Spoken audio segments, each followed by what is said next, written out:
Cartooning for conservation.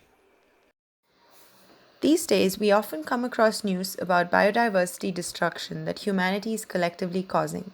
Sometimes it is ominous headlines telling us how a decline in vulture numbers is causing an increased spread of diseases like rabies and anthrax in South Asia. At other times, there are horrifying reports, such as how recently in the Faroe Islands, more than 1,400 dolphins were killed in a single day. Reading about such incidents can make us feel helpless and disturbed. Thankfully, there are some people across the world that are not only helping us deal with such news with a bit of humor and lightheartedness, but are also sensitizing many more people to these issues. For instance, have a look at witty cartoons about issues by Rob Lang and Rohan Chakravarti. Do the comics make you smile a bit? Maybe they make it a teeny bit easier to deal with the sad reality. Rob and Rohan are among a few creative minds masterfully handling the huge responsibility of serving serious news and educational facts about biodiversity with a dollop of humor. Yet another person among their ranks is the science communicator Rosemary Moscow. According to Rosemary, the humor helps make the messages more relatable.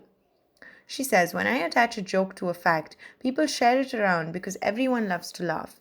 The fact spreads to new places and reaches more people. Rohan also shared something similar in a previous interview. He said, if an animal makes you laugh in a cartoon or a comic, you're more likely to remember it, befriend it, and identify with its cause. It does not mask some of the gruesomeness and gore, but I see my cartoons as a friendly virtual hug that wildlife can offer to a layman. Rob talks about how cartoons can effectively inspire compassion to their subjects. Putting words in the mouth of illustrations is easier than making photographs look like the subject is expressing itself.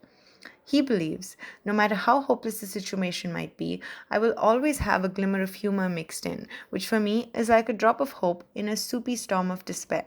I like to think that in some small way, I'm inspiring people to care just a bit more about what's under their feet when they step on the grass in their front yard, what's flying above their heads, or what's swimming around in the depths of the vast oceans. This, in turn, will naturally help people believe that it's all worth saving. And the messages from these artists definitely reach and affect a lot of people. For instance, Rohan has shared in previous interviews how his comic about the exploitation of the world's smallest monkeys, pygmy marmosets, for the pet trade changed the mind of a reader from Peru who decided to not buy it as a pet.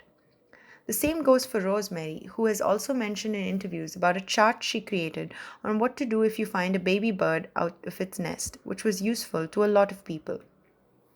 Not just readers, but also important conservation organizations recognize the impact of their cartoons. For example, Rohan Chakravarti's work has been recognized with the World Wildlife Fund International President's Award and Sanctuary Asia Young Naturalist Award, while Rosemary Moscow's comics have also won the National Cartoonist Society Award for Best Online Short Form Comics, among others. The critters in their comics might be playful, but these artists take their art very seriously, doing extensive research for each comic. They attend lectures, read scientific papers and field guides, communicate with researchers, watch videos, and study animals before drawing their cartoons. That helps with the facts, but where do they find humorous inspiration?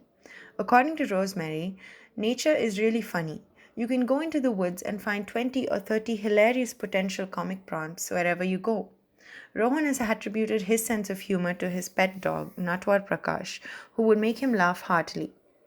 So, if you keep an attentive eye out for animals or plants acting funny around you, you might just find inspiration for your own cartoons.